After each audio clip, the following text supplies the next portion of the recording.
Hello बच्चों, कैसे हो आप लोग। चलिए आज हम पास्ट इंडेफिनिट टेंस का एक्टिव से पैसिव बनाना सीखते हैं। प्रेजेंट इंडेफिनिट टेंस का हम एक्टिव से पैसिव बनाना बता दिए हैं, उसका लिंक हम डिस्क्रिप्शन बॉक्स में दे दिए हैं। देखिए, एक्टिव में पास्ट इंडेफिनिट टेंस का फार्मूला या टेंस होता है सब्जेक्ट, वर्ब की सेकंड फॉर्म, उसके बाद ऑब्जेक्ट। जब हम उसका पैसिव बनाते हैं तो उसका पैसिव बनाने के लिए हम पहले ऑब्जेक्ट रख देते हैं, उसके बाद हेल्पिंग वर्ब वाज या वर लगाते हैं, फिर वर्ब की थर्ड फॉर्म बाय, धन सब्जेक्ट। एग्जाम्पल देख लेते हैं। सीता सैंग ए सॉन्ग, फार्मूले में है सीता सब्जेक्ट है, सैंग वर्ब की सेकंड फॉर्म है और ऑब्जेक्ट ए सॉन्ग है। अब इसका पैसिव बनाएंगे। ए सॉन्ग ऑब्जेक्ट हम पहले रखेंगे पैसिव वाइज में, क्योंकि ये कर्म प्रधान होता है, ऑब्जेक्ट सेंटेंस की शुरुआत में आता है, तो हम यहाँ ऑब्जेक्ट रखेंगे। उसके बाद हेल्पिंग वर्ब, ये सिंगुलर है इसलिए यहाँ वाज रख दिए। फिर सैंग का थर्ड फॉर्म संग हम रख दिए, फिर बाय, उसके बाद यहाँ सब्जेक्ट यहाँ लिख दिया गया। तो क्या होगा, ए song was sung by Sita. अब देखिए एक्टिव दूसरा एग्जाम्पल, हम कभी कभी ये होता है कि सेंटेंस में आ जाता है कि जहां बाई लगा रहता है वहां जो है पैसिव वॉइस होगा और जहां बाई नहीं लगा है वहां एक्टिव वॉइस होगा। ऐसा नहीं है, कुछ सेंटेंस में बाई नहीं लगा रहता है तब भी वो पैसिव वॉइस होता है। हमको पैसिव वॉइस की पहचान उसके वर्ब की फॉर्म से पता करना है, ना कि बाई से करना है। देखिए, जब जो है वर्ब निश्चित रहती है, कुछ वर्ब होती हैं जो निश्चित रहती हैं कि वो अमुक सब्जेक्ट के द्वारा ही किया जाता है, तो वहां बाई लगाना जरूरी नहीं होता है, इसलिए हमको बाई से नहीं पहचान करनी है। देखिए, जब is am are was were रहेगा, अगर वो टेंस रहेगा तो उसमें आईएनजी वर्ब में आईएनजी लगा रहेगा, लेकिन अगर is am are was were लग हो और वर्ब मेन वर्ब जो है उसमें थर्ड फॉर्म लगा रहे तो उसको समझ जाइए कि ये सेंटेंस पैसिव वॉइस में है। ओके, देखिए एक्टिव, पुलिस अरेस्टेड देम, इसमें क्या है, पुलिस अरेस्टेड देम, पुलिस ने उनको गिरफ्तार किया था। अब देम जो है यहाँ जब नॉमिनेटिव केस में आएगा तो दे हो जाएगा। अब दे प्लूरल है इसलिए यहाँ वर लग गया। अब देखिए वर्ब की थर्ड फॉर्म यहाँ लगा दी गई, लेकिन बाय पुलिस नहीं लिखा गया क्योंकि ये जो वर्ब है अरेस्ट, अरेस्ट जो है पुलिस के द्वारा ही किया जाता है, इसलिए यहाँ जरूरी नहीं है कि बाय पुलिस हम लिखें, नहीं लिखा गया। Police arrested them, they were arrested, तो देखिए इसमें नहीं लगा है। अगला एग्जाम्पल हम देख लेते हैं एक्टिव में। A teacher taught English here, अब इसमें देखिए ए टीचर, इसमें क्या है कि जो आर्टिकल लगा है वो डेफिनेट नहीं है, इनडेफिनेट है। कोई टीचर जो है इंग्लिश यहाँ इंग्लिश पढ़ाता है, ये नॉन नहीं है, निश्चित नहीं है, अनिश्चित है। तो यहाँ देखिए हम इसको ऑब्जेक्ट, टॉट के बाद ये ऑब्जेक्ट है इंग्लिश, तो इंग्लिश को हमने क्या किया, ऑब्जेक्ट को हमने पहले रखा, उसके बाद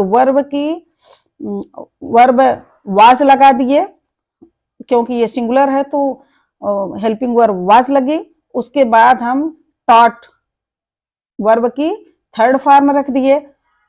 अब जो टॉट होता है, जो पढ़ाया जाता है, वो शिक्षक के द्वारा ही पढ़ाया जाता है, तो इंग्लिश वाज टॉट हियर, यहाँ बाय टीचर नहीं लिखा गया क्योंकि ये निश्चित ही नहीं था, ये जो है इनडेफिनेट आर्टिकल लगा था। कोई टीचर पढ़ाता है तो इसका मतलब हो गया कोई टीचर पढ़ाता है, तो यहाँ जो पढ़ाने की क्रिया हुई, जो वर्ब हुआ, वो टीचर के द्वारा ही किया जाता है, इसलिए यहाँ कोई जरूरी नहीं है कि बाय टीचर को लिखा जाए। इसीलिए कुछ कुछ सेंटेंस में बाय और सब्जेक्ट उसका लिखा नहीं रहता है। तो हमको पहचान कैसे करनी है, हमको वर्ब की फॉर्म से पहचान करना है कि was, were, is, am, are अगर कहीं भी लगा रहे और वर्ब की थर्ड फॉर्म लगी रहे तो वो सेंटेंस पैसिव वॉइस होता है, ना कि बाय से हमको पहचान करनी है।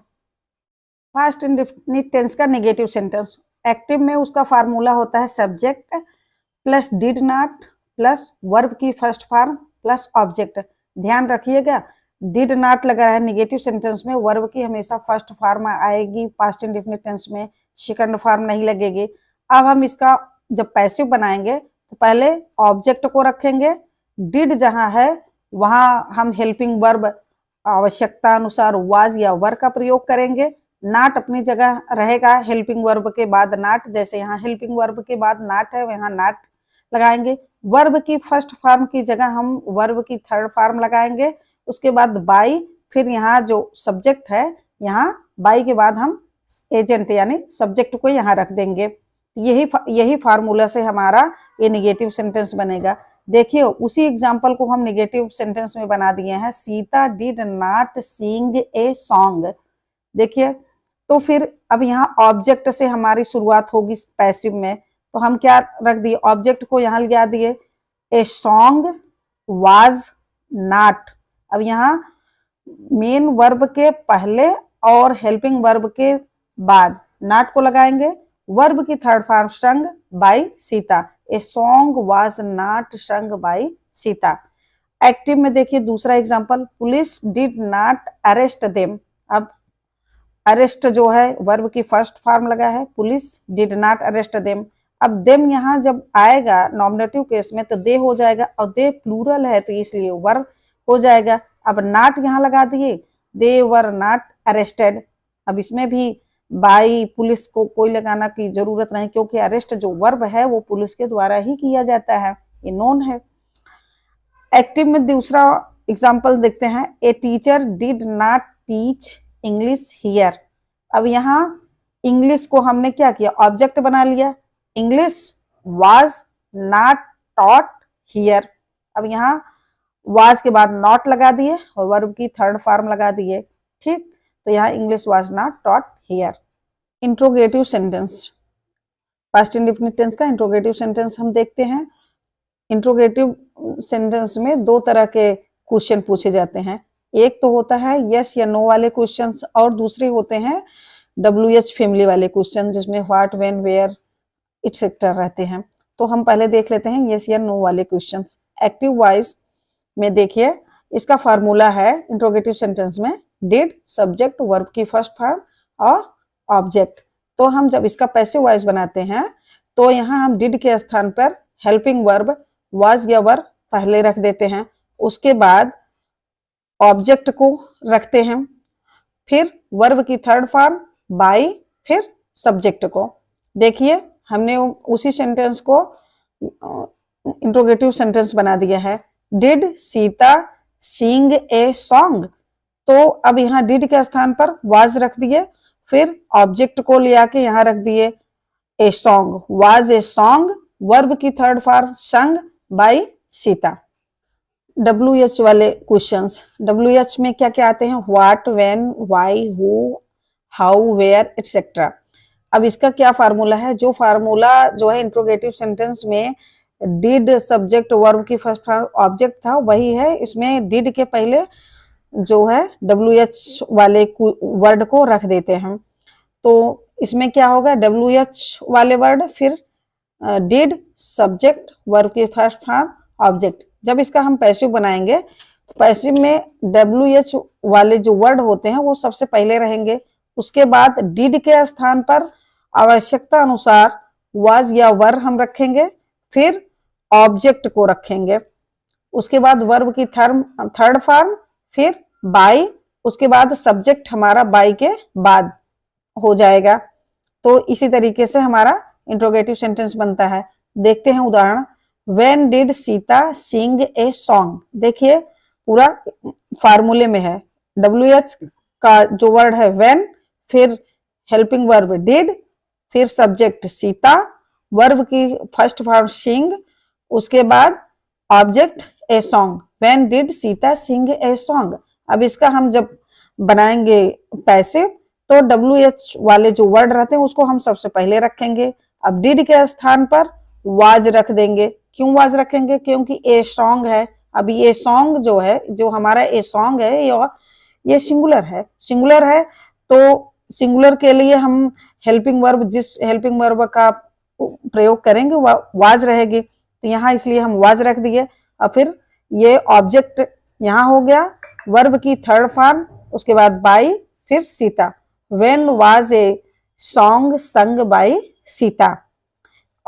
देखिए जो हु वाले शब्द होते हैं या हुम और विच वाले होते हैं, उनके लिए थोड़ा अलग नियम होता है, क्योंकि ये वर्ब के सब्जेक्ट भी होते हैं और क्वेश्चन वर्ड होते हैं, तो हु के साथ जो है अलग नियम लगता है।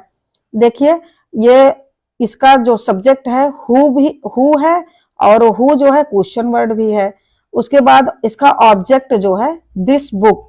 तो अब इसका देखिए कैसे हम बनाते हैं, हु को हम बाई हुम में चेंज कर देते हैं। हु क्या हो गया, बाई हुम हो गया।